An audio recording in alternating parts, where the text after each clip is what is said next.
You are currently the only person in this conference.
Good morning, everyone.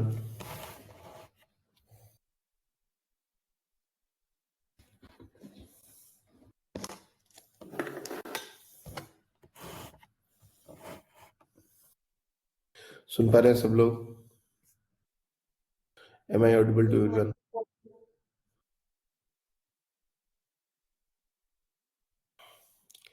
देखिए बच्चे, ये बहुत एम्बेरसिंग है कि हर दिन सुबह सुबह हम लोग इतना लेट हो रहे हैं ज्वाइन करने में। एक्चुअली ये स्टार्ट क्लास का एक ऑप्शन होता है। हम लोग को टेक्निकल बात थोड़ा सा हम बताते हैं क्या प्रॉब्लम आ रहा है डेली बेसिस पर। और कल हमने कंप्लेन भी की, परसों भी की। ये पता नहीं टीम वर्किंग अभी तो कुछ ज्यादा ही होने लगा ये। मेरे एंड से क्लास स्टार्ट करना होता है और पहले ये इशू नहीं आता था। अभी क्लास स्टार्ट करने पर ये ऐसे गोल गोल घूमने लगता है और ये नेक्स्ट पेज पर जाना चाहिए, नेक्स्ट पेज पर जाता ही नहीं है। अब हमने मोबाइल से, मैकबुक से, आईपैड से, तीन चार जगह से ये सारा अलग अलग ब्राउजर से सब कर कब से इधर उधर कर रहे हैं। अलग अकाउंट से फिर हमने एडमिन अकाउंट से फिर स्टार्ट करने की कोशिश की, तब जाके ये पता नहीं कैसे बीच में अपने आप स्टार्ट हो गया। हो रहा है ये लगातार ये हो रहा है और शुरू का अपना 10-15 मिनट ऐसे ही वेस्ट हो जा रहा है। चलिए देखते हैं। हमने एक दो और प्लेटफॉर्म के लिए बात करी है बट वो अभी तक कुछ फाइनल नहीं हुआ, इसलिए मजबूरी है इसी पर कंटिन्यू करना होगा अभी। बहुत एम्बेरसिंग है ये। Okay, so last day if you remember, हमने आपको मोशन इन अ प्लेन कैसे देखना है, किस तरीके से उसको डील करना है, ये मोस्टली बातें बताई थी। कि अगर कोई वेक्टर है और किसी एंगल पर मान लीजिए मैग्नीट्यूड और एंगल दिया हुआ है, तो भी उसको आई और जे के टर्म्स में कन्वर्ट कर सकते हैं। या तो पूरा पूरा मोशन को हम वेक्टर्स के टर्म में डील कर सकते हैं, या motion along x axis, motion along y axis. तो सबसे आसान तरीका प्रोजेक्टाइल मोशन को डील करने का मोशन अलोंग एक्स एक्सिस और मोशन अलोंग वाई एक्सिस होता है। कोई भी प्रोजेक्टाइल मोशन अगर है हमारा, अगर हम चाहें तो उसको दो अलग अलग पार्ट में motion along x axis, motion along y axis ऐसा कर सकते हैं। और जब हम एक्स एक्सिस के अलोंग मोशन की बात करेंगे तो उस समय वाई एक्सिस में क्या हो रहा है ये बॉदर नहीं होगी। सिंपली एक्स एक्सिस के अलोंग जो भी होगा, वेलोसिटी, एक्सेलरेशन, डिस्प्लेसमेंट, उसको निकाल लेंगे। और वाई एक्सिस के अलोंग होगा उसको निकाल लेंगे और कंबाइन कर देंगे। तो इसके बेसिस पर कल बहुत सारी चीजें हमने आपको डायरेक्ट करी। ये जो कल बोले थे 5:45 से मीटिंग स्टार्ट होने का जो टाइमिंग है वो 6 बजे से पहले है ही नहीं। जैसे मीटिंग शेड्यूल करनी होती है, और हमने देखा कल जब क्लास शेड्यूल कर रहे थे तो 6 बजे से पहले का शेड्यूल का टाइम ही नहीं है। वो 6 बजे के बाद ही शेड्यूल हो पाएगा कोई भी किसी भी कीमत पे। तो ये भी 5:45 वाला बात आज धरा का धरा रह गया। कल हम शेड्यूल कर रहे थे तब हमने देखा ये 5:45 से ऑप्शन ही नहीं आता क्लास शेड्यूल करने का। 6 के बाद ही 10:30 बजे तक शेड्यूल कर सकते हैं रात में, लेकिन मॉर्निंग में 6 से पहले शेड्यूल नहीं कर सकते। नहीं तो हम सोचे थे कि 5:45 में करके और ये सब में थोड़ा सा टाइम जाएगा, क्लास स्टार्ट हो जाएगा, लेकिन वो भी नहीं हो रहा। ये नहीं होना चाहिए, मतलब ये सीरियसली बहुत एम्बेरसिंग है। और पता नहीं तुम लोग के क्लास के साथ ही सबसे ज्यादा क्यों होता है, 12 क्लास के साथ इतना नहीं होता। दिक्कत आती है उनके साथ भी, बट हो जाता है उनके साथ थोड़ा जल्दी स्टार्ट। ये पता नहीं जब 11th की क्लास में लेता हूँ ना तब ज्यादा ये फंसता है। आई डोंट नो, मतलब ये कोई टेक्निकल बात है या क्या है, आई डोंट नो, लेकिन 11th की क्लास के साथ ही ज्यादा रुकता है।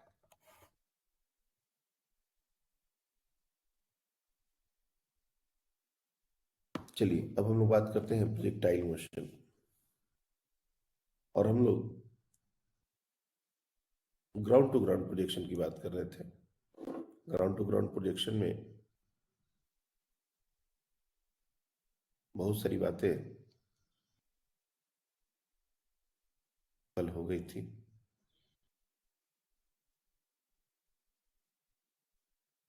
देखो क्या क्या चीजें हमको निकालने की बात होती है, जैसे रेंज है, मैक्सिमम हाइट है, टाइम ऑफ फ्लाइट है, ये तीन चीज तो है ही। इसके अलावा वेलोसिटी, जैसे एक क्वेश्चन, ये बहुत बार पूछा गया क्वेश्चन है। एक क्वेश्चन में यहाँ पर लिखते हो, देखो तो, a body is thrown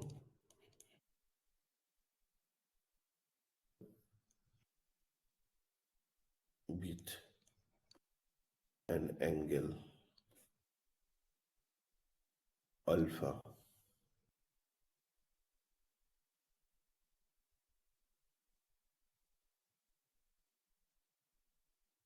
with horizontal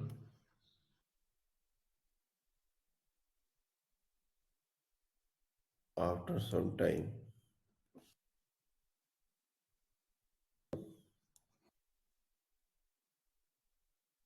after some time its velocity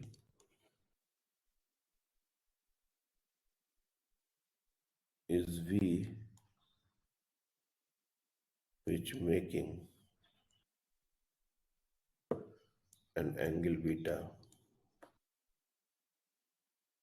with horizontal.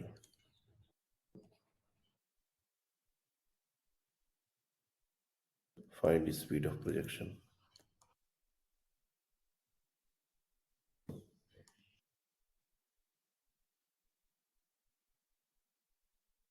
इसका स्पीड ऑफ प्रोजेक्शन क्या होगा? ये क्वेश्चन का स्टेटमेंट है, डायग्राम अपने से ही ड्रॉ करना होगा, क्वेश्चन में डायग्राम नहीं है। चलिए ट्राई कीजिए। तो इसको बहुत सिंपल क्वेश्चन है लेकिन थोड़ा ट्रिकी है। जिनका हो जाए वो हैंड रेज करेंगे।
नक्षत्र आपने दो डिवाइस से लॉगिन किया है क्या? दो दो नाम आपके शो कर रहे हैं।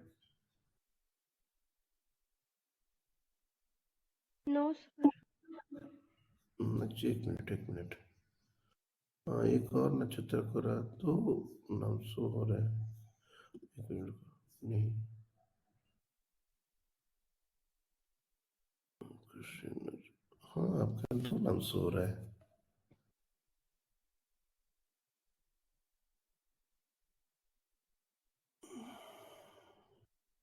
चलिए कोई बात नहीं, कुछ टेक्निकल ग्लिच होगा।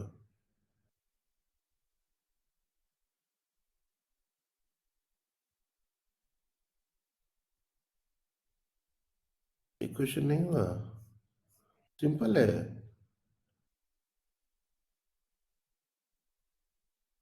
देखो, यही बोल रहे हैं ना कि क्वेश्चन आप लोगों को पूरा प्रोजेक्टाइल सब कुछ पढ़ा दिया, डिफिकल्ट डिफिकल्ट क्वेश्चन सिखा दिए, लेकिन जो ट्रिकी पार्ट है, जो छोटे छोटे क्वेश्चन जो एक्चुअली आते हैं, वही वहीं पर दिक्कत है। अभी कितना सिंपल क्वेश्चन है, देखो तुमको बता रहे हैं। कह रहा है body is throne with an angle alpha with horizontal. तो यहाँ पर एक डायग्राम हमने पहले बनाया हुआ है, तो उसमें थोड़ा सा दिखा देता हूँ मैं। इसकी स्पीड अपने को नहीं दी गई, लेकिन ये एंगल जरूर दिया गया है अल्फा। ठीक है। After some time, its velocity is v, which making an angle beta with horizontal.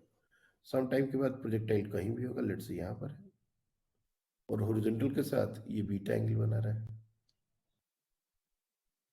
यही तो है क्वेश्चन, और ये वेलोसिटी भी दी गई भी, हमको यूं निकालना है। अगर ध्यान से देखो तो बस हमको इतना करना है कि दोनों का जो हॉरिजॉन्टल कंपोनेंट, जैसे यहाँ पर ये जो हॉरिजॉन्टल कंपोनेंट होगा, ये कितना हो जाएगा, v cos बीटा, और इनिशियल हॉरिजॉन्टल कंपोनेंट कितना होगा, ये हो जाएगा u cos अल्फा। हमको पता है कि हॉरिजॉन्टल कंपोनेंट कभी चेंज नहीं होते, यानी कि u cos alpha is equal to v cos beta. यहाँ से u इजिली आ जाएगा, u is equal to v cos beta divide by cos alpha, और यही हो जाएगा v cos beta sec alpha. This is your answer. इसे कुछ करने का जरूरत ही नहीं था। हॉरिजॉन्टल कंपोनेंट हर समय सेम होता है। क्यों सेम होता है? क्योंकि along एक्स एक्सिस कोई एक्सेलरेशन नहीं होता है। अगर एक्स एक्सिस के लॉन्ग कोई एक्सेलरेशन नहीं है तो एक्स एक्सिस के लॉन्ग वेलोसिटी कांस्टेंट है। पूरे टाइम वेलोसिटी v और u cos अल्फा ये बनी रहती है। तो ये इतना सही क्वेश्चन है, ये बार बार पूछा गया क्वेश्चन है। इसमें हमने अल्फा बीटा दिया है, ये 30 60 बोल सकता है, बस इतना ध्यान में रखना, जस्ट फॉर इंफॉर्मेशन, ये क्वेश्चन का पार्ट नहीं है। ये जो अल्फा है, जैसे जैसे बॉडी ऊपर जाता है ये एंगल घटता है। ऐसा कभी नहीं होगा कि अगर 60 था तो ये 90 हो जाएगा, नहीं। 60 डिग्री अगर अल्फा का वैल्यू है तो बीटा 60 से कम होता होता 30 हो सकता है, 45 हो सकता है, 0 हो सकता है, टॉप मोस्ट पॉइंट पर ये 0 भी हो सकता है, लेकिन ये अल्फा से ज्यादा नहीं होगा। दूसरी बात, ये पूरा का पूरा पाथ सिमेट्रिकल होता है। सिमेट्रिकल होता है, जितने एंगल से हमने थ्रो किया है उतने ही एंगल से ये लैंड करते समय उतने ही एंगल पर लैंड करेगा, उसी स्पीड से लैंड करेगा। तो ये सारी बातें आज हमको रियलाइज करनी है। पहले ये पार्ट क्लियर है, ये जो u का वैल्यू निकाला हमने, v cos beta sec alpha horizontal component को बराबर करके, क्लियर है नहीं है? हाँ बोलिए। सर ये वाले मेथड से भी कर सकते हो। दूसरा मेथड है कि वो tan beta is equals to u sine theta, u sine alpha minus gt upon u cos alpha, तो उससे बराबर। भी कर सकते हैं। हाँ तो आई मीन उससे भी मतलब यू जैसे, साइन थीटा माइनस जीटी की वैल्यू निकाल दी और ओके, हॉरिजॉन्टल तो सेम रहेगा ही। नहीं तो u sin theta minus theta अपने को टाइम के लिए अगर सॉल्व करना है तब हम लोग उस तरह से जाएंगे, जो भी आप बोल रहे हो कि tan beta is equal to v y by v x, और वी एक्स की जगह यू एक्स डाल देंगे, उसकी जगह u sine theta minus theta डाल देंगे।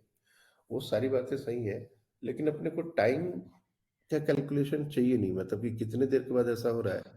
अगर ये कुछ पूछा जाता तो डेफिनेटली उस तरह से अपन अप्रोच कर सकते थे।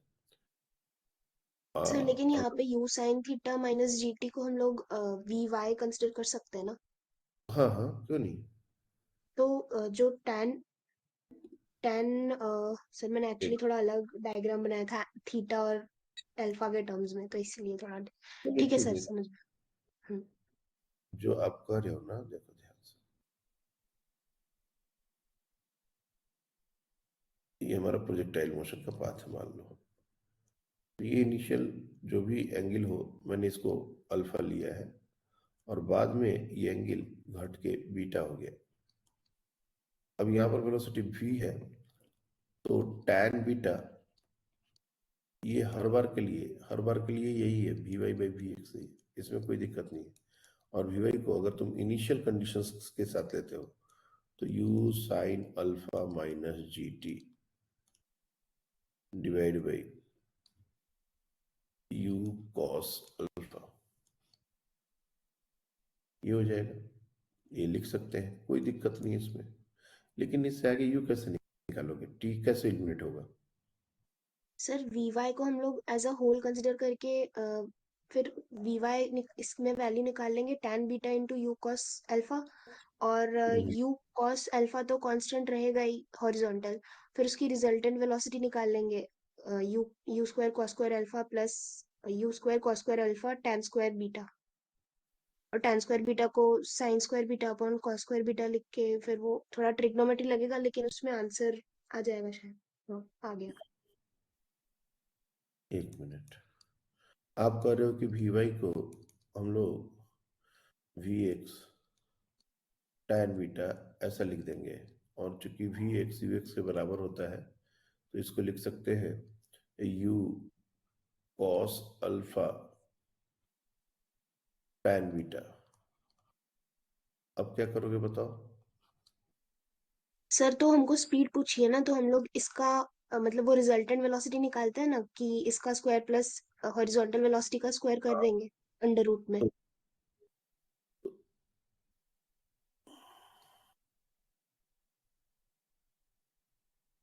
तुम कुछ समझ नहीं पा रहे कि तुमने कैसे इसका आंसर निकाल दिया। जो तुम तरीका बता रहे हो उसमें तो चीजें फंस रही हैं। यहाँ वी वाई निकाले हो, वी वाई में भी एक tan बीटा, और ये u cos alpha tan beta एक एक्सप्रेशन आ गया, ये वी वाई है, और वी एक्स है। अच्छा, और यू एक्स है तुम्हारा यू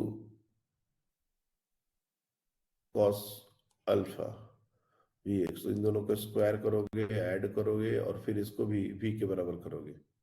अरे बाप रे, इतना सब क्यों उनका कर रहे हो? रिजल्ट निकाल। हमको समझ ही नहीं आ रहा, एक दो लाइन में ये क्वेश्चन सॉल्व हो रहा है, हाँ, उसके बाद तुम इतना सारा कैलकुलेशन के लिए रेडी हो रहे हो, क्या जरूरत है? मतलब इज दिस रियली नीडेड? जब तुम एक बार ये चीज कॉन्सेप्ट यूज कर दिए कि ओरिजेंटल कंपोनेंट सेम है, तो वही तो यहाँ पर एक लाइन में वो यूज हुआ है, फिर हम क्यों ये प्रोसेस क्यों कर रहे हैं? ठीक है, ये इससे मान लो आगे आएगा 1 + tan² sec² जो भी आ जाएगा, चलो लेट्स अज्यूम। तो क्या जरूरत क्या है? मतलब मेरे को नहीं समझ आ रहा है कि ये एक लाइन में बन रहा है ना बच्चे। ओरिजेंटल कंपोनेंट सेम होगा, अगर यही कॉन्सेप्ट यूज करना है तो हम डायरेक्ट इसी को क्यों नहीं यूज कर रहे हैं? ये तो इसमें तो कुछ है ही नहीं। दोनों जगह का ओरिजेंटल कंपोनेंट हमने बराबर कर दिया, और क्या चाहिए बताओ? ये ओरिजेंटल कंपोनेंट और ये ओरिजेंटल कंपोनेंट, ये दोनों सेम होने चाहिए। Very simple. क्वेश्चन बहुत यस। तरीके से बन सकते हैं। प्रोजेक्टाइल मोशन के क्वेश्चन, मोशन अंडर ग्रेविटी के क्वेश्चन, ये बहुत तरीके से बन सकते हैं। किस बच्चे को क्या स्ट्राइक किया ये हम नहीं बोल सकते, लेकिन हमारा तो ये भी सोचना होना चाहिए ना कि हम अननेसेसरी एक्स्ट्रा काम न करें उस पर्टिकुलर क्वेश्चन के लिए जो हमको निकालने बोला गया है। ऑब्वियस ही बात है कि ये भी हो सकता है, वो भी हो सकता है, वो भी हो सकता है, ऐसे सारी बातें होती है, लेकिन हमको अननेसेसरी काम ना करना पड़े। मान लीजिए वो क्वेश्चन को सॉल्व अगर 2 लाइन में 3 लाइन में हम बहुत मिनिमम तरीके से कर सकते हैं, तो हम लोग वही कोशिश करेंगे एक, उसको एग्जाम में या कहीं पर भी उसको करने का, या फिर जो अप्रोच डेवलप हुआ है वो दूसरे क्वेश्चन में हो सकता है वो तो अच्छे से काम कर जाए, और लेकिन इस क्वेश्चन के लिए आई डोंट थिंक कि ये इससे छोटा कोई और तरीका होगा। ये बहुत सिंपल है ओरिजेंटल कंपोनेंट को सेम करना। ओके, नेक्स्ट जो हम लोग डिस्कशन प्रोजेक्टाइल मोशन के बारे में कुछ कुछ बातें जो एक्चुअली ऑब्वियस सी बातें हैं, मैं फिर से तुमको थोड़ा रियलाइज करा दूं। और इसको सबको मोशन और ग्रेविटी इससे ही रिलेट करना है, ये इससे रिलेट हो गए तभी ये सारी बातें समझ आएंगी। जैसे ये जो मोशन और ग्रेविटी में हमने सीखा था, बॉडी को ऊपर जाने का टाइम और नीचे जाने का टाइम सेम होता है। यहां पर भी एक मैक्सिमम हाइट का बात है,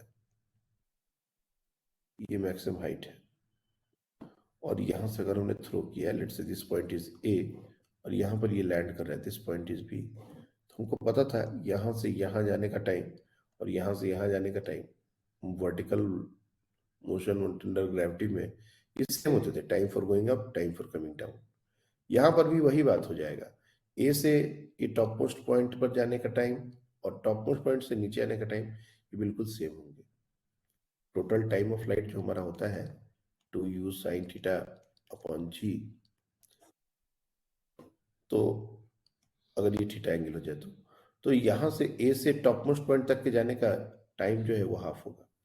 यहां पर भी जैसे हम लोग को बोलते थे क्रॉसिंग अ टावर ट्वाइस, इस तरह से 2 बार क्रॉस करने वाली बात, ऐसा प्रोजेक्टाइल मोशन में भी हो सकता है कि एक दीवार है या कोई हाइट को 2 बार उस साइड पर जा रहा है प्रोजेक्टाइल, ऐसा भी हो सकता है।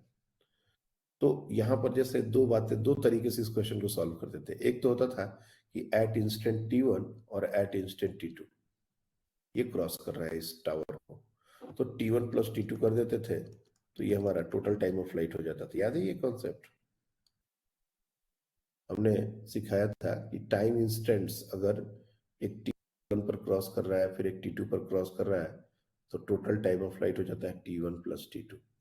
इसको एक्सप्लेन भी किया था कि वो यहाँ से ऊपर से वहां तक का जाने का टाइम t2 हो जाता है और नीचे से डायरेक्ट ऊपर जाने का टाइम t1 हो जाता है, दोनों को ऐड करने से टाइम ऑफ फ्लाइट होता है। और दूसरा होता है ड्यूरेशन, कि 6 सेकंड के इंटरवल पर या 4 सेकंड के बाद दोबारा क्रॉस कर रहा है, तो वो यहाँ पर भी वो चीज कैरी फॉरवर्ड होगी। अगर इंटरवल दिया गया है मतलब यहाँ से यहाँ तक का टाइम दिया गया है, और ये भी एक छोटा प्रोजेक्टाइल की तरह इसको देखा जा सकता है, this is a smaller projectile.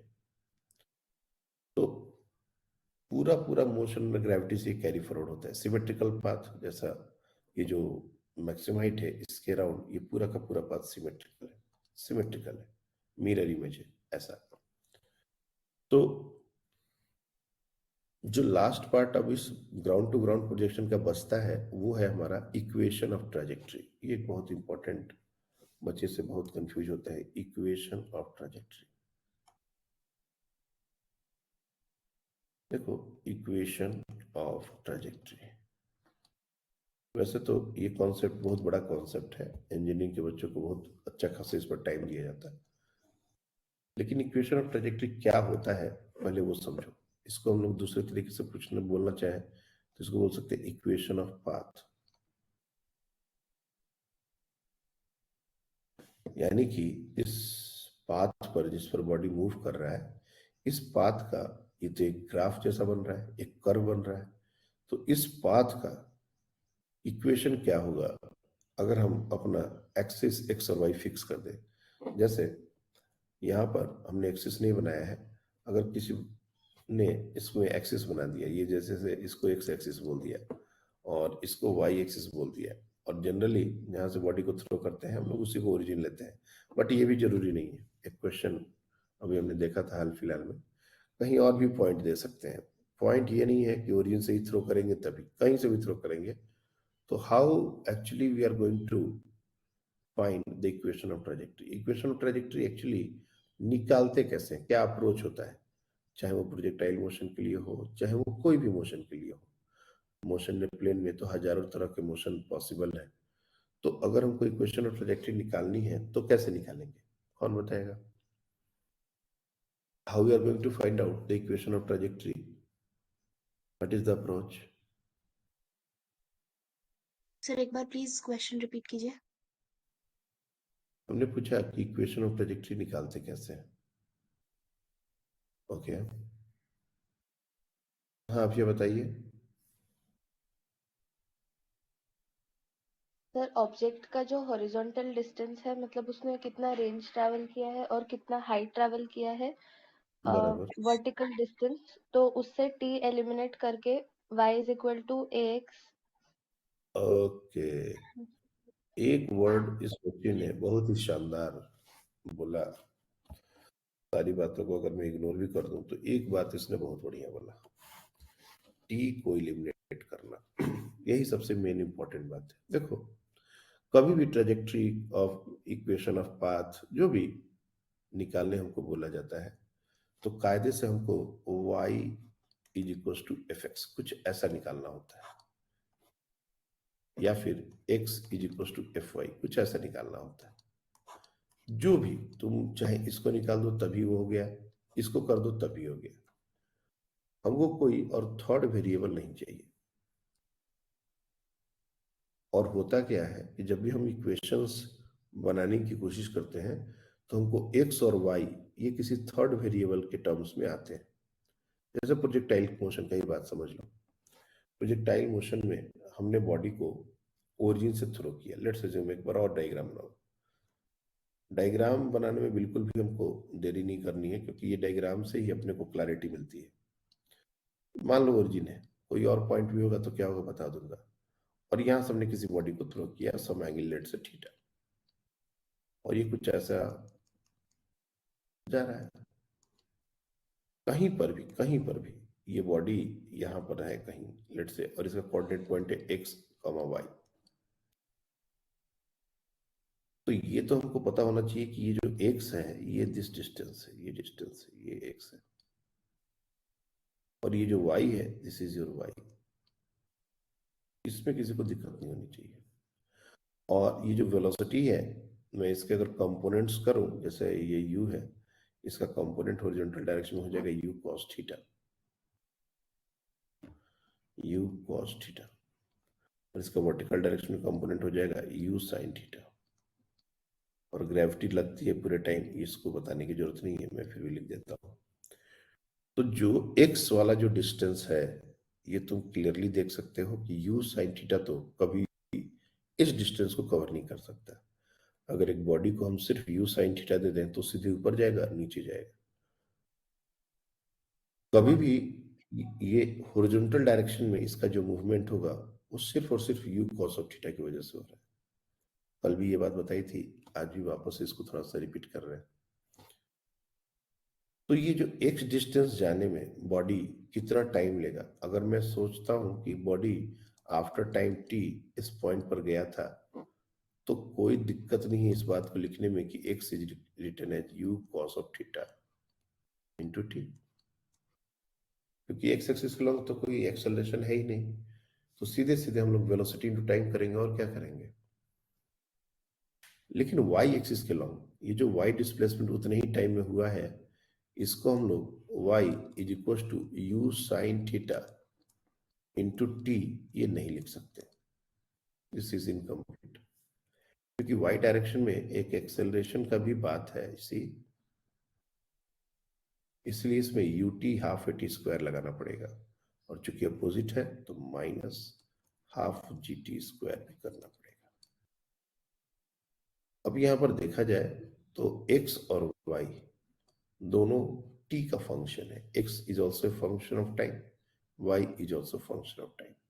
लेकिन जब भी हमको इक्वेशंस और equation of trajectory equation of path बनाना होता है, हमको y as a function of x चाहिए होता है या x as a function of y चाहिए होता है, जो आसान लगे हमको वही करना है।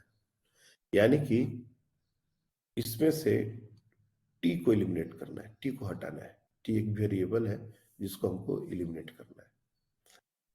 ये जो इस तरह के इक्वेशंस होते हैं, जैसे x एक फंक्शन ऑफ टाइम हो गया, y एक फंक्शन ऑफ टाइम हो गया, तो इस तरह के फंक्शन को हम लोग बोलते हैं पैरामीट्रिक इक्वेशन।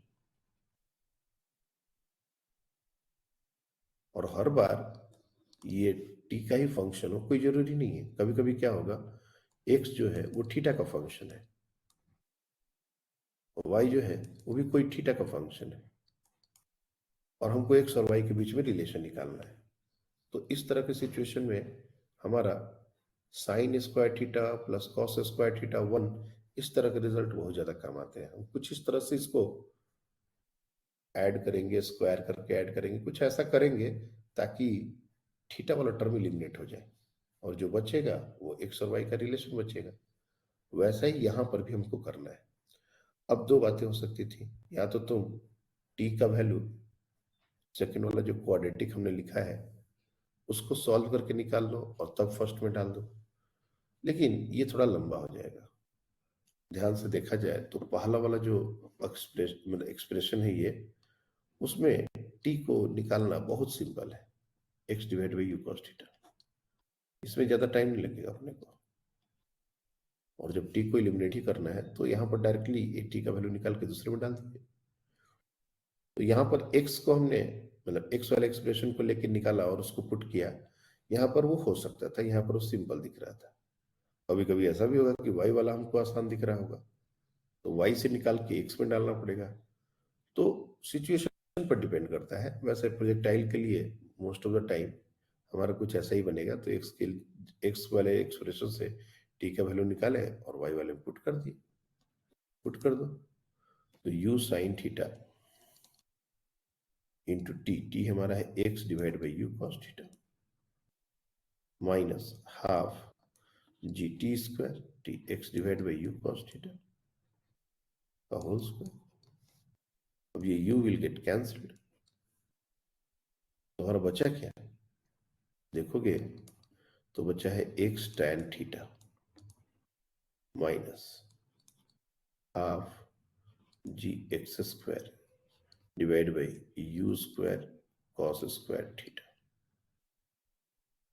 अब ये पूरा बड़ा सा एक्सप्रेशन जो दिख रहा है ये याद करना पड़ता है। अब तुम इसको याद कर लो, समझ लो, जो करना है, क्योंकि ये एक इंपॉर्टेंट है बात है, और यहां से क्वेश्चन हमारे बनते हैं, यहां से क्वेश्चन बनेगा।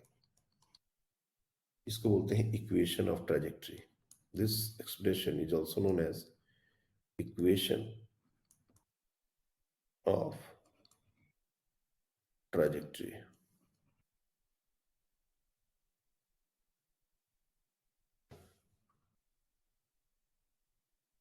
वैसे इक्वेशन ऑफ ट्रेजेक्टरी एक और तरीके से लिखते हैं, वो पहले बताऊंगा, लेकिन इस एक्सप्रेशन को रियलाइज करने का जरूरत है। ये तो बड़ा सा दिख जरूर रहा है, लेकिन अगर तुम ध्यान से देखोगे तो ये सिंपल दिखेगा। जैसे मैंने हमेशा ये बात कही है कि इनिशियल स्पीड जो भी हमने लिया है और इनिशियल एंगल ऑफ प्रोजेक्शन जो भी थीटा लिया है, ये दोनों एक कांस्टेंट वैल्यूज है। समय के साथ ये दोनों चेंज नहीं होते।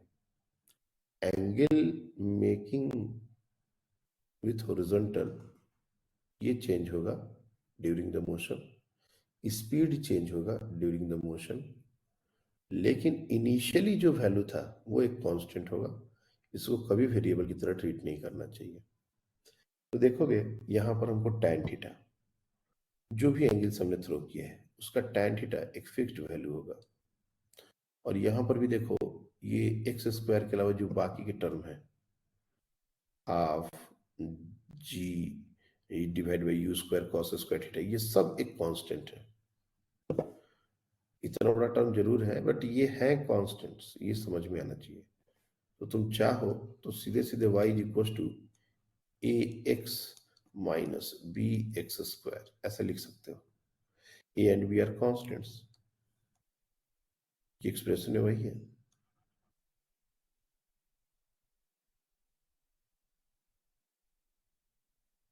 और जब जैसे ही तुम ये एक्सप्रेशन लिखोगे x minus b x square, ये एक क्वाड्रेटिक इक्वेशन है, एवरीबॉडी इज नो ये एक क्वाड्रेटिक इक्वेशन है। Quadratic equation more precisely x square का कोएफिशिएंट निगेटिव है, minus b, that means negative. तो ये एक पैराबोलिक ग्राफ होगा।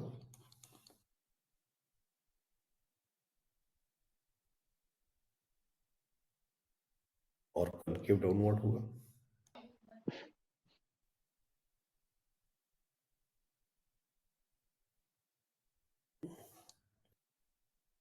कनकेव डाउनवर्ड होगा, इसलिए ये जो ग्राफ है वो ऐसा बनता है। ये एक्चुअली एक पैराबोला है। इसको अगर थोड़ा सा पीछे एक्सटेंड कर दिया जाए और ये ऐसे एक्सटेंड कर दिया जाए तो ये पैराबोला है। एक छोटा सा पार्ट है ये पैराबोला का। और जो बच्चे थोड़ा बहुत ठीक ठाक समझते हैं एक बात हमेशा याद रखें, ये लॉन्ग टर्म के लिए बता रहे हैं कि अगर हमारा कोई भी बॉडी है, this is a very important statement I am going to make, if we have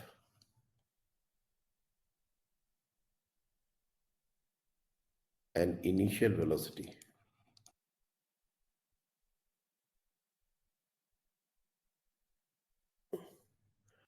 and a constant acceleration,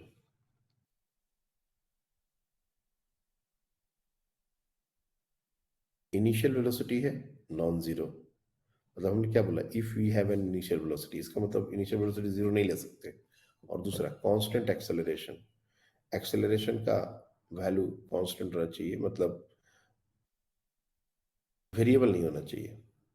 and they are not in the same direction.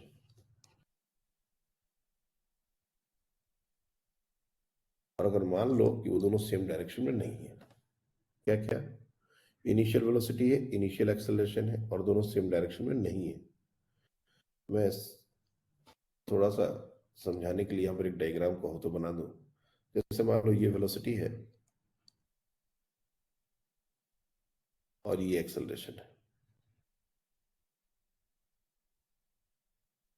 और इसके बीच का कोई भी एंगल हो सकता है alpha, alpha can be anything, zero नहीं होना चाहिए, दोनों पैरेलल नहीं होने चाहिए, और वी भी जीरो नहीं होना चाहिए, ये जरूरी है। Alpha should not equal to zero और 180। याद रखना कि पाथ ऑफ द बॉडी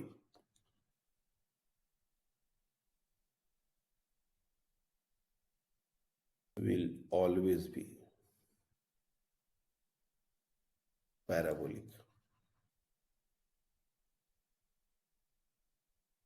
कोई भी सिचुएशन हो, अगर ये वेलोसिटी इनिशियल दी गई है नॉन जीरो, एक्सेलरेशन कांस्टेंट दिया गया है, और वेलोसिटी और एक्सेलरेशन में क्या एंगल बन रहा है, बस जीरो और 180 नहीं बनना चाहिए। क्योंकि एक्सेलरेशन अगर जीरो पर लग गया तो स्ट्रेट लाइन पाथ होगा, 180 पर लग गया तो स्ट्रेट लाइन पाथ होगा। मतलब मैं अगर चाहूँ तो वो भी कंडीशन लिख ही देता हूँ। अगर अल्फा 0 डिग्री और 180 डिग्री हो गया तो path will be straight line. सारा कंडीशन ही आ गया, path will be straight line.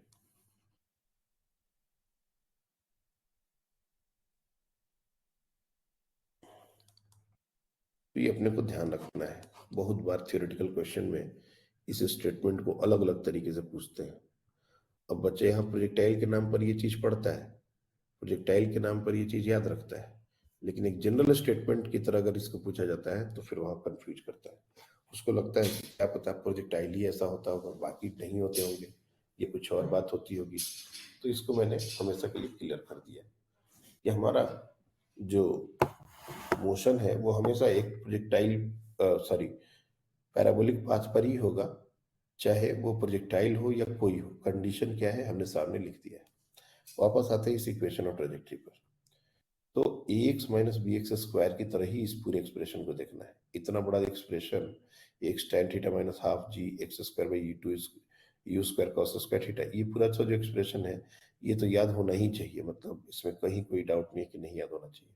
लेकिन इसके अलावा भी कुछ और एक्सप्रेशन है इक्वेशन ऑफ ट्रेजेक्टरी के जो प्रॉब्लम सॉल्विंग बहुत काम आते हैं। जैसे मैं क्या बोल रहा हूँ, हमारा जो इक्वेशन ऑफ ट्रेजेक्टरी है y is equal to x tan theta minus half g x square divide by u square cos square theta. अब मैं तुमको बोलता हूँ कि एक्स tan थीटा इसको कॉमन करना अपने को, we have to take x tan theta common, और ब्रैकेट में जो बचेगा वो आपको बताना है क्या बचेगा। कॉमन लेने सबको आता ही होगा, ट्राई करो।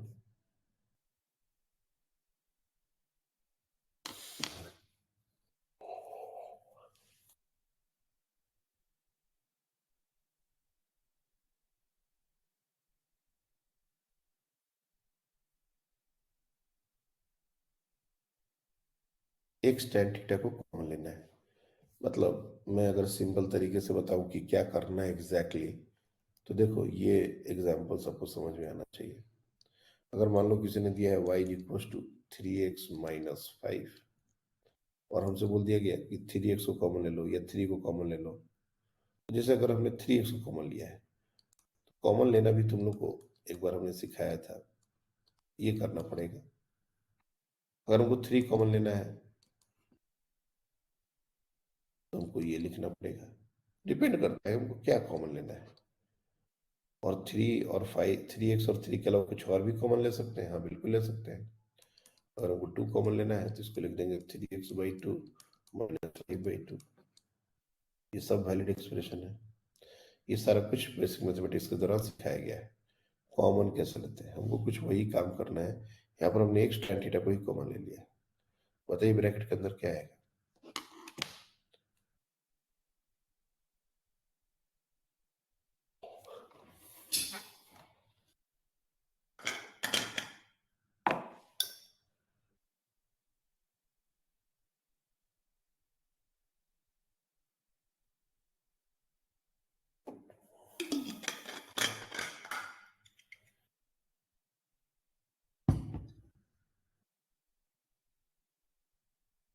अरे यार ये तो बहुत ज्यादा टाइम लग गया।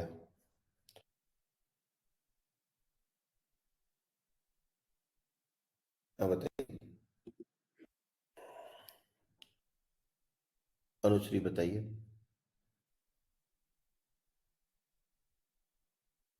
Sir, half gx upon u square cos theta. गड़बड़ हो Sorry, गया sir. बच्चा। 1 minus half gx upon 2 u square cos theta. नहीं, नक्षत्र बताएंगे। 1 minus g by 2u square sin theta. देखो तुम लोग छोटा छोटा मिस्टेक कर रहे हो और कुछ नहीं। पहले तो ये फॉर्मूला अब तक याद हो जाना चाहिए था, लेकिन चलो नहीं याद हो कोई बात नहीं। एक्स tan थीटा हमने कॉमन लिया है, देख रहे हैं कि एक्स ऊपर है, या फिर तुमको कुछ नहीं समझ आ रहा है तो जो भी कॉमन लिया उसको डिवाइड करो। हमने यही सिखाया है, हमने यही बताया। तो यहाँ पर जैसे ये टर्म है बिल्कुल एज इट इज लिख लो, g x square divide by 2u square cos square theta लिख लो। और जिसको कॉमन लिया गया उसको भी मल्टीप्लाई करना पड़ेगा डिवाइड करने के लिए, यानी एक्स tan थीटा ये लिखना पड़ेगा। यहाँ पर एक्स tan थीटा लिख दिया, एक्स से एक तो कट जाएगा, अब ये tan थीटा है और यहाँ पर cos स्क्वायर थीटा है, तो क्लियरली सिंप्लीफाई करोगे तो x tan थीटा 1 माइनस, अब ऊपर में सिर्फ क्या बचा, gx बचा, और नीचे में क्या बचा, तो नीचे में बचा है 2 टाइम्स u स्क्वायर, एक cos स्क्वायर थीटा, और यहाँ पर tan थीटा को sin theta by cos theta लिख सकते हैं, ऐसे ऐसे कर लो, राइट लाइक दिस। अब ये cos थीटा को cos थीटा के साथ कैंसिल आउट कर देंगे, एक cos थीटा बचेगा, एक sin थीटा बचेगा, और 2u square sin theta cos theta ऐसा कुछ बचेगा। तो देखोगे मैं जानबूझ के स्टेप्स बढ़ा रहा हूँ, ऐसा बढ़ाने की जरूरत नहीं थी। 1 माइनस ये x को अकेले छोड़ दो, g को हम नीचे लेके आना चाहते हैं, और u square 2 sine theta cos theta, तो देखा जाएगा तो u स्क्वायर साइन 2 थीटा ऐसा टर्म आ रहा है, और ये जो g ऊपर था अगर मैं उसको नीचे लेके आऊं तो यहाँ पर आ जाएगा g। अब ये तुम अगर याद करो तो ये हमारा रेंज होता है, दिस इज आवर रेंज, यही है रेंज का फॉर्मूला, यानी कि y is equal to x tan theta 1 minus x by r, ये होता है equation of trajectory. This is the other form,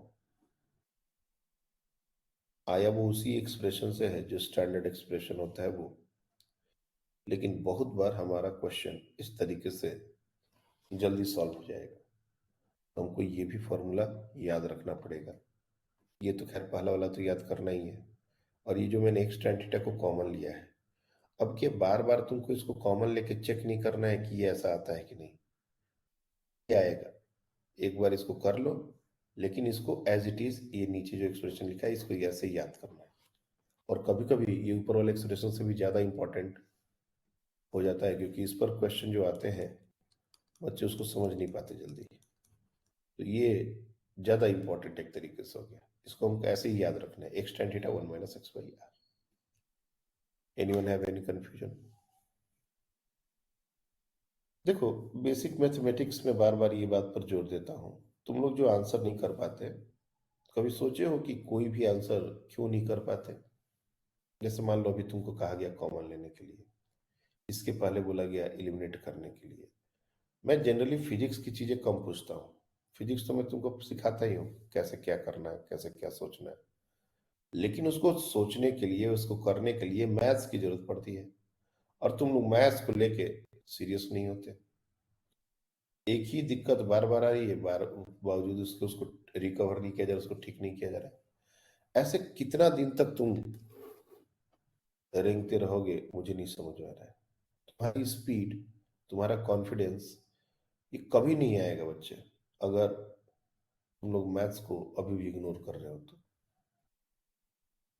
बहुत सारे बच्चे कैलकुलेशन नहीं करना चाहते, बहुत सारे बच्चे अलजेब्रा सॉल्व नहीं करना चाहते, बहुत सारे बच्चे सिंप्लीफाई नहीं करना चाहते, बहुत सारे बच्चे सोच सोच के एक स्टेप लिखते हैं। ऐसे करोगे मैथ्स तो कहीं ना कहीं फिजिक्स वाला जो भी कैलकुलेशन है वो तुमको सरदर्दी बढ़ाएगा।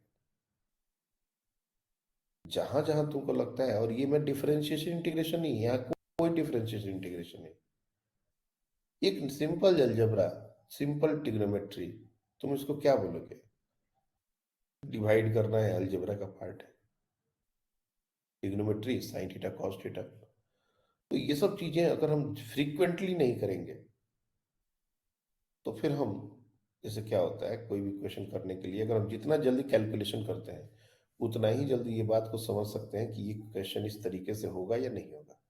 अब तुम कैलकुलेशन कर ही नहीं पा रहे, तो तुमको पता भी नहीं चल रहा है कि जो तरीका हम लगा रहे हैं वो सही है कि गलत है।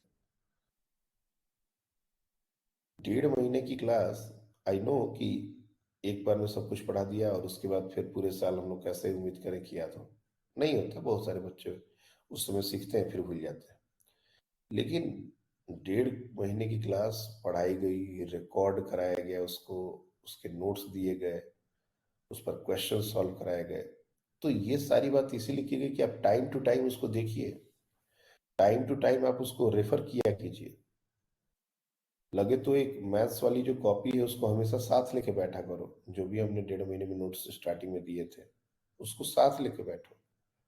सारे पीडीएफ में अवेलेबल है, जो बच्चे बाद में ज्वाइन किए हैं वो भी एक्सेस कर सकते हैं अगर चाहें तो। उनको एक परमिशंस की बात होगी वो मैं कर दूंगा। मैक्सिमम बच्चों को हमने कर भी दिया है एकदम, जो बाद में जैसे कनक और उन्नति ये 2 लोग शायद नहीं वो पीडीएफ एक्सेस कर पा रहे होंगे, क्योंकि वो बहुत पुराने थे इसलिए मैंने उनको एक्सेस मतलब उसको अलग से एक्सप्लिसिटली देना होता, तो हमने कहा कि चलो ये जो करंट रनिंग टॉपिक है उसको देखते हैं। उसके वीडियोस अवेलेबल हैं। तो मैथ्स को अगर तुम लोग नहीं दुरुस्त करने की कोशिश करोगे तो फिर धीरे धीरे क्या होगा, ये पूरा का पूरा कैलकुलेशन तुमको बर्डन लगने लगेगा, पूरा का पूरा फिजिक्स बर्डन लगने लगेगा। और जबकि बात प्रॉब्लम फिजिक्स समझने का नहीं है, फिजिक्स तो समझ आ ही रहा है, लेकिन जब हम उसको इम्प्लीमेंट करने जा रहे हैं, जब उस पर हम काम करने जा रहे हैं, तब हमारा मैथ्स ही है जो एक्चुअली बीच में आ रहा है।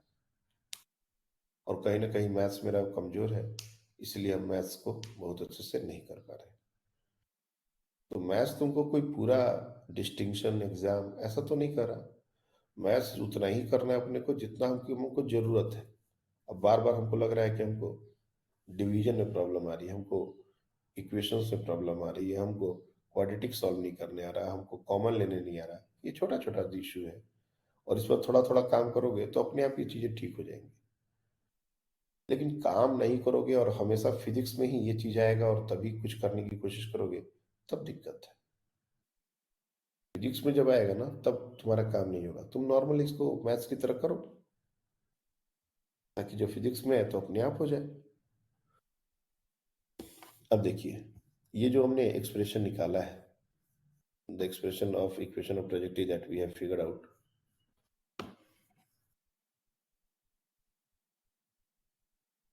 एक मिनट,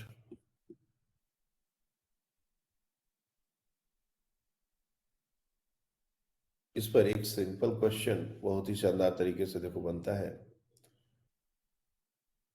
हमको सीधे सीधे क्या दे देगा देखो, y is equal to 2x minus 2x, थोड़ा बहुत ज़्यादा छोटा डेटा हो जाएगा, ऐसा करो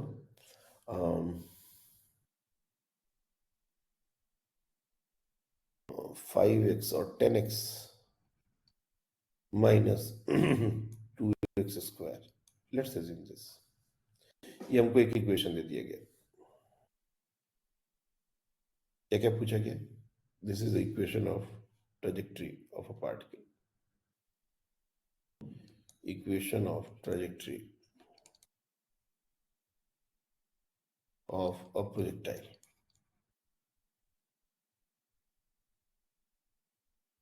हमसे पूछा जाएगा angle of projection,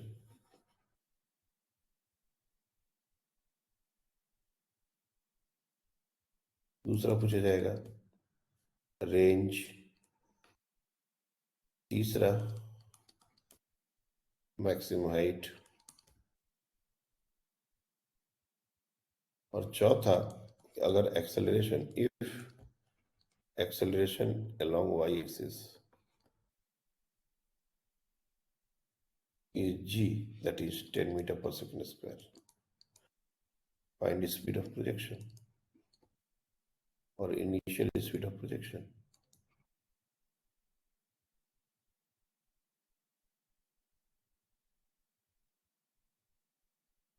initial speed of projection, एक इक्वेशन से इतनी सारी बातें पूछी जा रही हैं। अगर इनिशियल स्पीड ऑफ प्रोजेक्शन पता चल गया तो बाकी हर चीज उस प्रोजेक्टाइल मोशन के लिए हम निकाल सकते हैं। ट्राई कीजिए तो इस क्वेश्चन को देता हूं, इसके लिए मैं आपको 3 मिनट।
हो गया।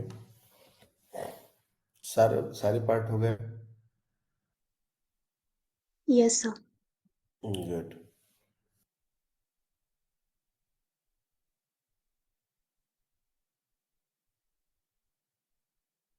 बाकी लोग भी कोशिश करिए, बहुत सिंपल क्वेश्चन है। जितना हमने बताया है अभी, उसको अगर ध्यान से देखोगे तो तुरंत ये क्वेश्चन बन जाएगा।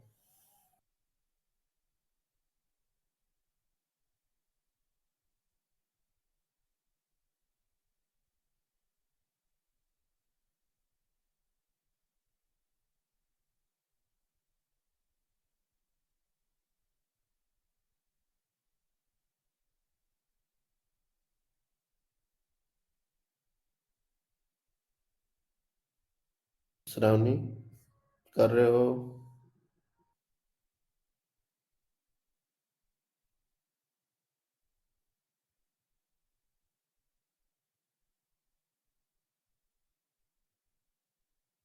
अब दोनों श्रावणी में कंफ्यूज है, हम किसको बोल रहे हैं? हम दोनों श्रावणी को बोल रहे हैं। हो रहा है कुछ, बात आगे बढ़ रही है या वहीं पर बैठा हुआ है, अटक गया?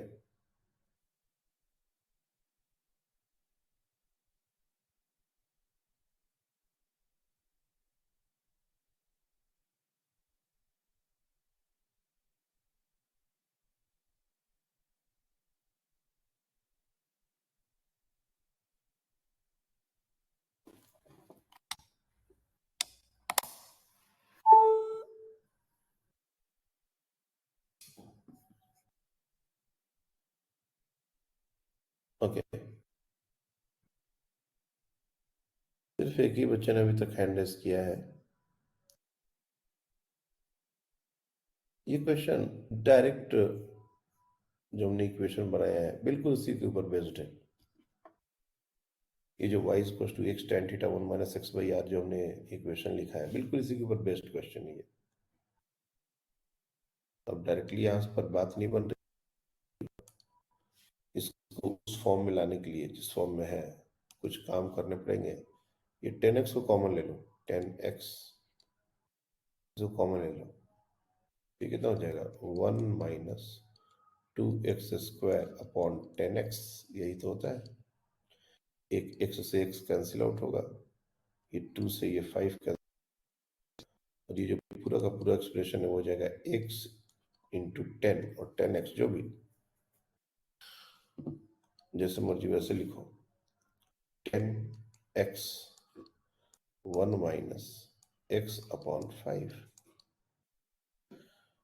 अब अगर इसको और इसको रिलेट करने की बारी है तो अब रिलेट किया जा सकता है, पहले नहीं कर सकते थे लेकिन अब इसको रिलेट कर सकते हैं। 1 minus x by something, x into something, यहाँ पर ये दोनों चीजें सब लगभग मैच कर रही हैं। एंगल ऑफ प्रोजेक्शन तुम देख देख के क्या लिख सकते हो, देखो जैसे ही पहले देखोगे कि tan थीटा है, नीचे 10 है, यानी कि tan थीटा हमारा 10 के बराबर है। तो angle of projection theta is equal to tan inverse 10।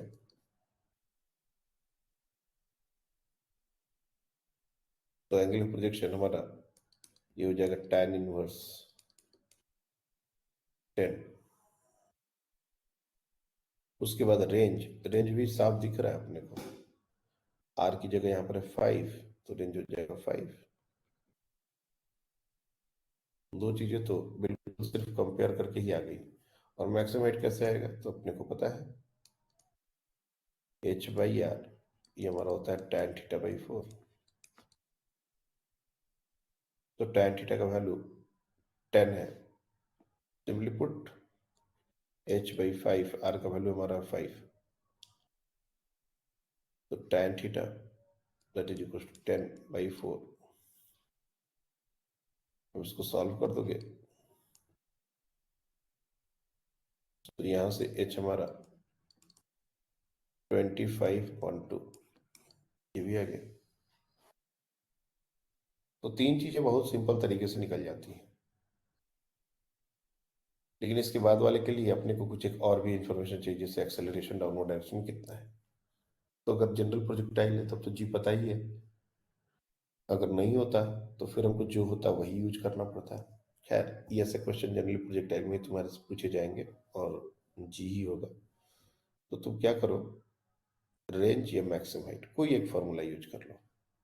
Maximum height use कर लो। मैक्सिमम हाइट हमारे पास है 25/2 और मैक्सिमम हाइट का फॉर्मूला होता है u² sin² theta upon 2g and that value is given as 25/2। अब यहां से u² sin² थीटा ये हमको पता चल जाएगा। इसका ये 2 से ये 2 यहाँ पर कैंसिल आउट भी हो रहा है और ज्यादा काम आसान हो गया। u² sin² theta is equal to 25 और g का वैल्यू 10, ये हो जाएगा 250। अब चूंकि tan थीटा हमको 10 पता है, we know the tan theta is equal to 10, ये हमने कंपेयर करके ही निकाला था। tan theta is equal to 10, तो sin थीटा और cos थीटा अगर निकालने की बात आए तो कैसे निकालेंगे, कौन बताएगा? अगर हमको कोई एक ट्रिग्नोमेट्रिक रेशियो पता हो और दूसरा निकालना हो, कैसे करते हैं?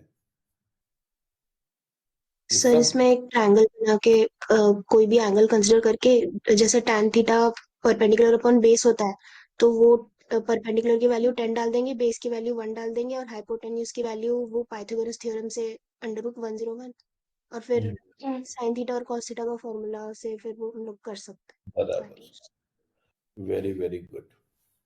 तो देखो, कभी भी एक ट्रिग्नोमेट्रिक रेशियो, ये सिर्फ अभी की बात नहीं बता रहे हैं, ये हमने पहले भी सिखाया है ट्रिग्नोमेट्री में, दोबारा ये बात रिपीट हो रही है। हमको एक ट्रिग्नोमेट्रिक रेशियो, कोई भी रेशियो पता है और बाकी के रेशियोज निकालने हैं। अब यहाँ पर tan पता है, साइन कॉस निकालना है। कभी कभी साइन कॉस पता होगा या कोई साइन पता होगा और हमको tan निकालना होगा। क्या पता है और क्या निकालना है ये इंपॉर्टेंट है ही नहीं, एक कोई ट्रिग्नोमेट्रिक रेशियो दिया गया है, बाकी निकालना है। तो हम क्या करेंगे, सबसे पहले एक राइट एंगल ट्रायंगल बना देंगे, ये पहला काम है। और अपने मन से कोई भी एक एंगल को थीटा, जैसे इसको तो 90 डिग्री वाले को तो थीटा नहीं ले सकते, तो इन दो में से कोई भी एक एंगल को, जनरली हम लोग बेस वाले इस एंगल को ले लेते हैं थीटा। अब जैसे ही तुम थीटा लोगे तो जो भी रेशियो तुमको पता है, जैसे इस केस में tan थीटा पता है, तो tan थीटा क्या होता है, tan थीटा हमारा होता है परपेंडिकुलर बाई बेस, और ये दिया हुआ है 10, तो 10/1 तो लिखा जा सकता है ना। और अगर फ्रैक्शन होता तो कोई दिक्कत ही नहीं है। अगर मान लो ये वैल्यू 5/2 होता तो 5 परपेंडिकुलर हो जाता, 2 बेस हो जाता। लेकिन अगर मान लो है ही नहीं कुछ, जैसे डायरेक्टली 10 आ गया, इसका मतलब 10/1 तो है, तो इसको 10, इसको 1, और ये पाइथागोरस थ्योरम यूज करके 10² प्लस 1² तो 101 √1। अब तुमको एक ट्रायंगल में तीनों साइड्स मिले 10, 1, √101। अब तुमको साइन निकालना है, तो साइन निकाल लो, that is 10 divide by √101। Cos निकालना है, वो भी निकल जाएगा, 1 डिवाइड बाई √101। तो कोई भी रेशियो, अब तुमको तीनों साइड्स पता ही चल गए, तब कुछ बचा ही नहीं करने को। अब यहाँ पर साइन थीटा का वैल्यू ये वाला पुट करेंगे, थोड़ा कैलकुलेटिव है बट इट्स ओके, हो जाएगा। You can easily C u² into sin² theta, मतलब 100 डिवाइड बाई 101, ये हमारा u² का वैल्यू हो गया 101, and that is equal to 250। You can simply write u is equal to 250 into 101 by 100 √1। अब ये कैलकुलेट कर लोगे, थोड़ा कैलकुलेटिव है बट ये हमारा स्पीड ऑफ प्रोजेक्शन हो जाएगा। तो आज देखो, मैंने कंप्लेन की है और हम दूसरे प्लेटफॉर्म के लिए भी बहुत लोगों से बात किए हुए हैं, लेकिन जब तक ये चीजें नहीं होती तो थोड़ा सा ज्वाइन करते टाइम इश्यू आता है और आएगा। ऐसा भी हो सकता है कि तुरंत हो जाए मीटिंग स्टार्ट, क्योंकि वो जो बार बार स्टक हो जा रहा है एक जगह पर जाके, अब पता नहीं, और वही कुछ देर के बाद चलने भी लग रहा है, क्योंकि अगर नहीं चलता तो मीटिंग स्टार्ट ही नहीं होती, फिर क्लास कैंसिल करना पड़ता। तो थोड़ा सा पेशेंटली अपने को समझना पड़ेगा, ये ऐसा परमानेंट तो नहीं होने वाला, ये कुछ दिन की बात हो सकती है। मे बी हमने अगर कोई नया प्लेटफॉर्म से बात हो गया तो वही ले लेंगे, या फिर इसी को उन्होंने ठीक कर दिया तो कोई दिक्कत ही नहीं है, जो चल रहा है वैसे। तो अभी कोई भी पैनिक नहीं होना है, मेरा पॉइंट ये है। मैं पूरी कहता हूँ कि 6 बजे, मतलब 6 बजे ही क्लास है। लेकिन और होता भी था, मतलब ये संयोग है कि इतना लेट हो जा रहा है कि 10 मिनट, 12 मिनट, 15 मिनट, इतना क्लास मेरा लेट नहीं होता। तुम लोग जो लोग फर्स्ट डे से ज्वाइन किए हैं क्लासेस, उनको पता है 6 मतलब 6 होता है। लेकिन अभी पिछले 10-15 दिन से ये चीज कुछ ज्यादा ही प्रोमिनेंट हो गई है। बार बार बार बार ये चीज हो रहा है, तो थोड़ा सा बच्चों को भी लगता है भाई यार 6 बजे से ज्वाइन करना था, 6:15 हो गया, 6:20 हो गया।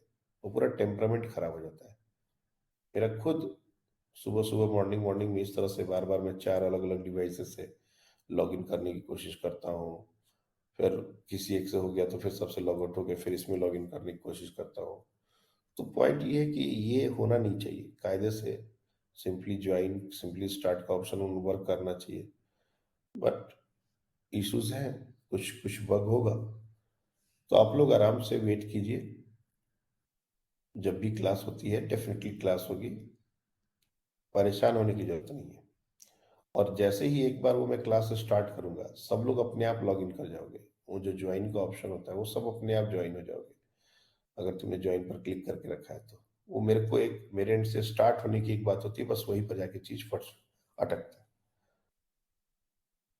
और मैं अलग अलग तरीके से कोशिश कर रहा हूँ उसको करने का, लेकिन हो नहीं रहा वो। कभी जल्दी हो जाता है, कभी आज तो सोचो, कल तो मतलब फिर भी 6:15 तक हम लोग का क्लास स्टार्ट हो गया था, लेकिन आज तो 6:20 से भी ज़्यादा हो गया लगभग। तो ये जो स्टार्टिंग का ऐसा टाइम वेस्ट हो रहा है, ये होना नहीं चाहिए। और जैसे मैंने कहा था कि मैं थोड़ा पहले से कर दूंगा शेड्यूल, वो पहले का शेड्यूल हो ही नहीं रहा। अभी मैं एक बार और ट्राई करके देखता हूँ कि 5:45 से ही मीटिंग को ऑन करने की कोशिश करता हूँ। अगर पहले ऑन हो जाता है, या फिर वो टाइम पहले ही यूज हो जाता है, तब तो कोई दिक्कत नहीं है, वैसा भी कर लेंगे। Let's see. कुछ दिन का ये इश्यू हो सकता है, but this is not going to be permanent. That's all for today. बताइए। सर एक्चुअली ये जो मोशन प्लेन है उसमें जैसे कि आपने बोला वो क्रॉस प्रोडक्ट और dot product work power energy में ज्यादा काम में आएगा। बट सर हम्म, कुछ कुछ क्वेश्चंस मोशन प्लेन में क्रॉस और डॉट प्रोडक्ट के ऊपर बेस्ड है। वो 90 और सर डिग्री अभी का होता है। हाँ 90 डिग्री कितने देर टाइम के बाद 90 डिग्री की वेलोसिटी परपेंडिकुलर हाँ टू हाँ दूसरा। हाँ ऐसा हाँ सर। तो बता दूंगा। वैसे देखो, I if you we want we can simply avoid dot product. अगर हमने नहीं पढ़ा है तो वी कैन, उसके और भी तरीके हो सकते हैं। लेकिन अगर ऐसा कुछ लगेगा कि नहीं नहीं बिल्कुल काम आने वाला है, जरूरत है, तो डॉट प्रोडक्ट कोई बड़ा बात नहीं है। डॉट प्रोडक्ट सिर्फ 15 मिनट का डिस्कशन है। उसका जो क्रॉस प्रोडक्ट का डिस्कशन है ये थोड़ा टाइम टेकिंग है। और क्रॉस प्रोडक्ट का रिक्वायरमेंट सीधे रोटेशन में आता है, वो भी बहुत कम। तो अगर सिर्फ डॉट प्रोडक्ट की बात है तो डॉट प्रोडक्ट का we can discuss in 15 to 20 minutes. जब भी जैसे भी लगेगा हम लोग वहीं पर भी डिस्कस कर सकते हैं। ठीक है, हमने वेक्टर्स में उसको नहीं डिस्कस किया है, लेकिन जैसे ही जरूरत का समझ आएगा अपन उसको डिस्कस कर लेंगे, कोई बड़ी बात नहीं है। डायरेक्शन वगैरह का सर कुछ वो भी इशू एक्चुअली अभी टर्म एग्जाम आने वाली है तो उसमें मोशन एंड प्लेन है।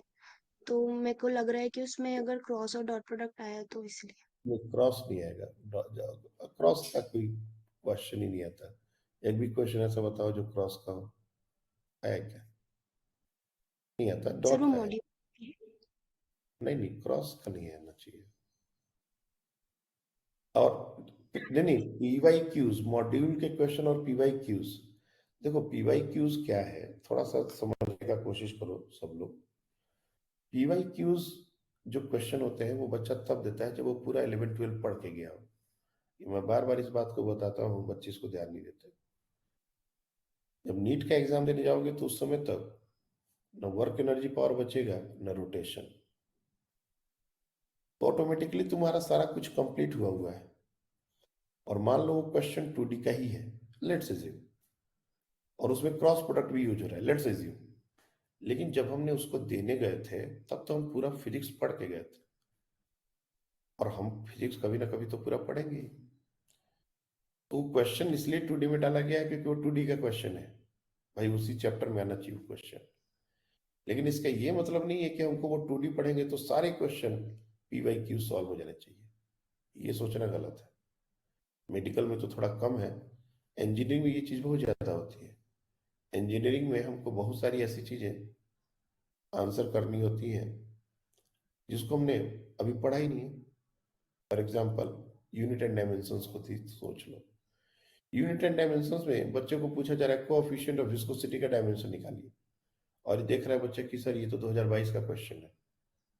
अरे तो 2022 में जिसने एग्जाम दिया देने गए होंगे, क्या वो उसको कोएफिशिएंट ऑफ विस्कोसिटी नहीं पता? तुमको नहीं पता क्योंकि तुम 11th में फर्स्ट चैप्टर पढ़ रहे हो। जिस दिन पूरा पढ़ लोगे तो उस दिन तो तुमको समझ में आएगा ही कि ये क्या है। लेकिन बच्चा कहता है सर ऐसा तो शायद सारे याद करने पड़ेंगे। अब हम क्या बोलेंगे? तुम PYQs में जो क्वेश्चन को अगर देख रहे हो, वो क्वेश्चन पूरा फिजिक्स पढ़ने के बाद आता है, उस चैप्टर में डाला गया है इसलिए क्योंकि वो उस चैप्टर को बिलोंग करता है। और कुछ क्वेश्चन ऐसे हो सकते हैं जिसमें आगे के कॉन्सेप्ट काम आने वाले हैं। हम लोग पेशेंटली वेट करेंगे, हम उस क्वेश्चन को मार्क करके रखेंगे, जब उस चीज को पढ़ेंगे तो क्वेश्चन मेरे से बनना चाहिए। और इंजीनियरिंग में भरमार पड़ी ऐसे क्वेश्चन की, 2-2, 3-3 चैप्टर के कॉन्सेप्ट आते हैं, तो वहां पर तो चैप्टर पूरा रिपीट थोड़ा ना होगा, उसको फिर हम लोग होल्ड कर देते हैं कि ये चीज जब वहां पर पढ़ा देंगे उसके बाद तुम लोग कर पाओगे। ठीक है, इसलिए अगर कोई ऐसा क्वेश्चन आता भी है, जस्ट लीव इट, उसका अभी समय नहीं आया है, और जब समय आएगा तो अपने आप वो भी हो जाएगा, उसका कोई इशू नहीं है। ऐसा है ही नहीं कि हम लोग डॉट प्रोडक्ट कभी नहीं पढ़ने वाले, क्रॉस प्रोडक्ट कभी नहीं पढ़ने वाले, पढ़ने तो सब कुछ वाले हैं, लेकिन एक सिक्वेंसिंग है, एक तरीका है, उस तरीके से पढ़ रहे हैं। और अगर ऐसा ही है कि बार बार क्वेश्चन डॉट प्रोडक्ट के आ रहे हैं सर, हाँ वेक्टर्स के अगर क्वेश्चन पूछे जाते हैं, जनरली वेक्टर्स पर क्वेश्चन बैंक को सॉल्व करोगे तो उसमें डॉट प्रोडक्ट सब साथ में देते हैं। लेकिन अपना जो टेस्ट होगा, अपना जो सिलेबस फ्लो का बात है, वो नहीं दे सकते, क्योंकि उनको भी पता है कि dot product cross product second chapter में तो नहीं है। अपना कोई भी टेस्ट फॉर्म होगा, एक आध क्वेश्चन जैसे 90 डिग्री का क्वेश्चन वाला जो बात कर रहे हैं वो आ सकता है। वेक्टर्स में एडिशन सब्ट्रैक्शन पर डायरेक्ट क्वेश्चन, सॉरी मल्टीप्लिकेशन पर डायरेक्ट क्वेश्चन नहीं आएंगे, बिल्कुल भी नहीं। हमने भी 8-10 साल पढ़ाया है ना, पता है हमको क्या आता है क्या नहीं। So that's all for today। और बच्चे आप लोग थोड़ा मैथ्स पर काम कीजिए, ये जो बच्चे बाकी बच्चे जो आंसर नहीं करते ना, इनका मैथ्स अभी तक मुझे लग रहा है दुरुस्त नहीं हुआ है, और ये चीज लॉन्ग टर्म में दिक्कत करेगा। मैथ दुरुस्त कीजिए आप लोग। Thank you.